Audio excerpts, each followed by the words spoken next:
समझदार माएँ ही अपनी बेटियों को अक्लमंद, बाशऊर और सुघड़ बनाती हैं। जो माएँ खुद को और अपने घर को अच्छी तरह से मेंटेन रखना जानती हैं, उनकी बेटियां भी किसी तारुफ की मोहताज नहीं होती। बेटियों की परवरिश और उनको सलीकामंदी सिखाना उसकी माँ का फ़र्ज़ है, क्योंकि बच्चियां नादान होती हैं और वक्त के साथ साथ उनको अपनी ज़िम्मेदारियाँ संभालने का हुनर आता है।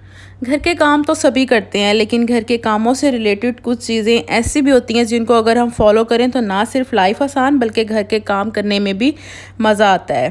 तो वो कौन सी टिप्स हैं जो हम अपनी बेटियों को सिखाएं और उन्हें इस काबिल बनाएं कि वो शादी के बाद अपनी ज़िम्मेदारियां बखूबी तरीके से सर अंजाम दे सकें, आज के व्लॉग में आपके साथ शेयर करूंगी। इंशाल्लाह आज का व्लॉग आप लोगों को ज़रूर पसंद आएगा और आपकी बेटियां आपको सारी ज़िंदगी दुआएं देंगी। अस्सलाम वालेकुम to everyone and welcome back to my channel. कैसे हैं आप सब? आई होप आप सब ठीक होंगे। तो जब आप सुबह सवेरे उठें तो कोशिश करें कि सबसे पहले आपने बेड सेट करना है, क्योंकि रात भर से बेड की जो चादर होती है वो इधर से उधर और ब्लैंकेट्स वगैरह पड़े होते हैं जो कि बहुत ज़्यादा बुरे लग रहे होते हैं कमरे में। तो कोशिश ये करनी है कि सबसे पहला काम जो है वो बेड को सेट करना है, चादर उसकी सेट करके बिछानी है। और अगर आप बेड की चादर को टाइटली सेट करना चाहते हैं तो मैट्रेस को ज़रा बाहर निकाला करें और उसके बाद बेड की चादर जो है उस पर लगाया करें। इससे चादर बहुत अच्छी सेट रहती है। और दूसरी टिप आपको मैं यहाँ पर ये दूंगी कि अगर आपके घर में छोटे बच्चे हैं तो आपने चादर के चारों कॉर्नर पर ना ये नोट लगा लेना है इस तरह से, और फिर आप जब चादर को सेट करेंगे ना मैट्रेस के ऊपर तो आप देखिएगा कि चादर आपकी पूरा दिन नहीं हिलेगी। बच्चे चाहे जितना मर्जी उछलें कूदें या फिर आप बैठें तो ये बेड की चादर जो है ना बिल्कुल सेट रहेगी सारा दिन। आप नेक्स्ट डे खुद ही इसको हिलाएंगे तो हिलेगी, वरना ये ऐसे ही सेट रहेगी। ये इतनी मजबूती से मैट्रेस को जो है ना वो ग्रिप कर लेती है। इस तरीके से अगर आप इस तरीके को फॉलो करते हैं तो बहुत अच्छा तरीका है, नहीं तो आप एक दफ़ा लाजमी ये तरीका फॉलो करके देखिएगा कि बेड की चादर जो है वो बहुत अच्छे से सेट रहती है और सारा दिन बेड की चादर ख़राब नहीं होती। तो देखें जी, बेड सेट करने से ही आपके रूम की हाफ़ क्लीनिंग जो है वो हो जाती है। ये लाजमी चीज़ अपनी बेटियों को सिखाएं। उसके बाद जब आप अपने घर के बर्तन वगैरह वॉश करने लगते हैं तो कोशिश करें कि सबसे पहले आपने ये देखना है कि किस किस रूम में कौन कौन से बर्तन पड़े हुए हैं, क्योंकि घर वालों की आदत होती है ना जिस रूम में भी बैठे हैं वहीं पर ही पानी का गिलास पी लिया या चाय पी ली। तो ख़वातीन क्या करती हैं कि किचन में जाती हैं तो जितने भी बर्तन सिंक में होते हैं 3 से 4 वो वॉश कर लेती हैं, लेकिन इधर उधर जो रूम्स में पड़े होते हैं वो हम नहीं देखते। तो इस तरह से होता क्या है कि बर्तन फिर दोबारा से धोने वाले हो जाते हैं और मेहनत डबल हो जाती है। इसलिए जब भी बर्तन वॉश करने हों पहले सारे रूम्स में चेक कर लें इधर उधर के कहीं बर्तन पड़े तो नहीं हुए। उसके बाद आप अपने बर्तनों को वॉश करें, एक ही मरतबा वॉश करके फारिग हो जाए। इस तरह से आपकी टाइम की भी बचत है और काम की भी बचत है।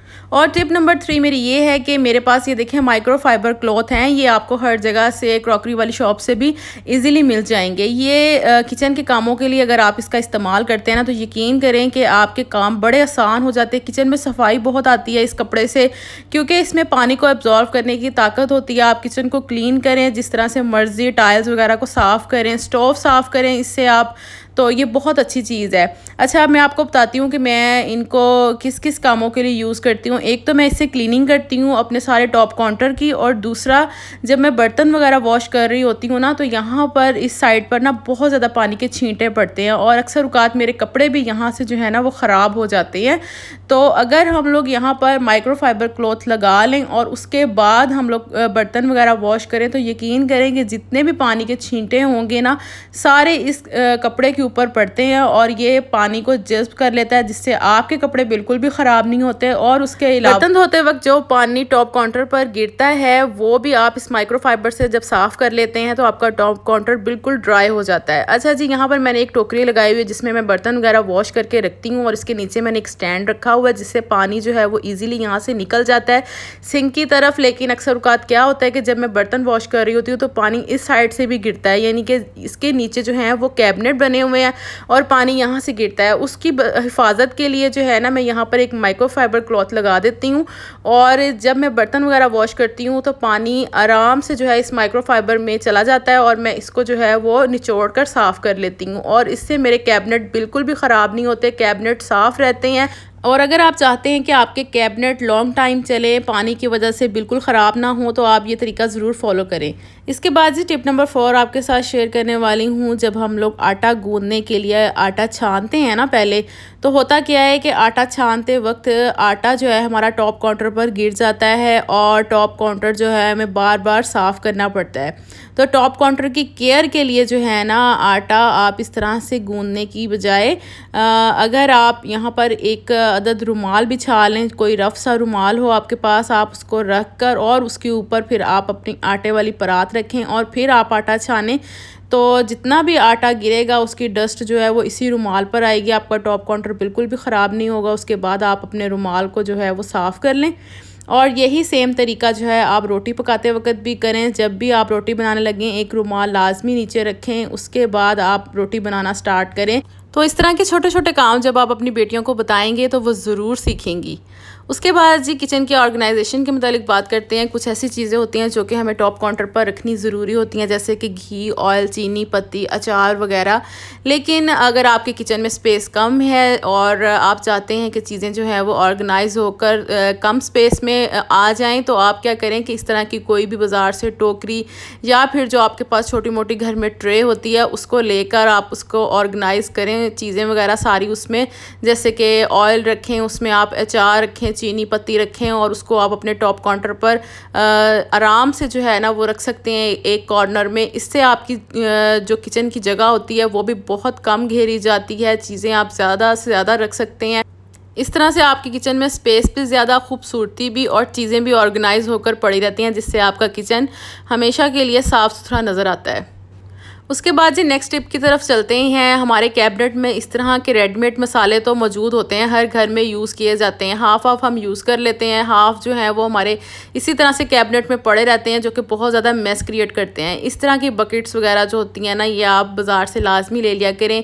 और इसमें अगर आप चीज़ें ऑर्गेनाइज़ करके रखते हैं ना, छोटे छोटे मसालों के डब्बे या फिर जो होती हैं ketchups, soya sauce, chilli sauce वगैरह, अगर आप इन चीज़ों को इन बकेट में ऑर्गेनाइज़ करके रखें तो बड़ा ही फ़ायदा होता है और कम स्पेस लगती है।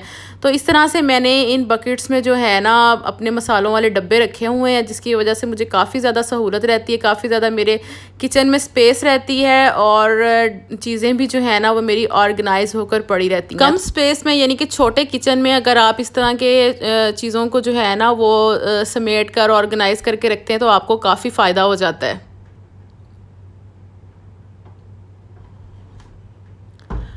और जी लास्ट टिप मैं आपके साथ ये शेयर करना चाहूँगी कि जब हस्बैंड रेगुलर काम पर जाते हैं तो उन्हें साफ़ ड्रेस की और प्रेस हुए ड्रेस की ज़रूरत होती है, जो कि प्रेस करके देना उनकी वाइफ़ की रिस्पॉन्सिबिलिटी है। और बाज़ औक़ात ऐसा होता है कि हमारे पास टाइम नहीं होता, घर के कुछ और भी काम होते हैं जिसकी वजह से हम टाइम नहीं निकाल पाती। तो कोशिश करें कि अगर आप डेली के डेली ड्रेस प्रेस करके नहीं दे सकती तो फिर आप 1 वीक के कपड़े एक ही मरतबा प्रेस करके तो उसको अलमारी में हैंग कर दिया करें, ताकि फुल वीक जो है आपके हस्बैंड आराम से कपड़े निकालें और यूज़ करें। और इससे आपको भी काफ़ी ज़्यादा फ़ायदा हो जाता है, आपका टाइम बच जाता है और फुल वीक जो है वो आप आराम से गुजार सकती हैं बग़ैर स्ट्रेस के। तो इस तरह के छोटे मोटे काम जो हैं वो अपने एक ही दिन में करके कंप्लीट कर दिया करें। इंशाल्लाह जी नेक्स्ट व्लॉग में आपसे फिर मुलाकात होगी। वीडियो अच्छी लगी तो लाइक ज़रूर कीजिएगा। अपना बहुत ख्याल रखिएगा। अल्लाह।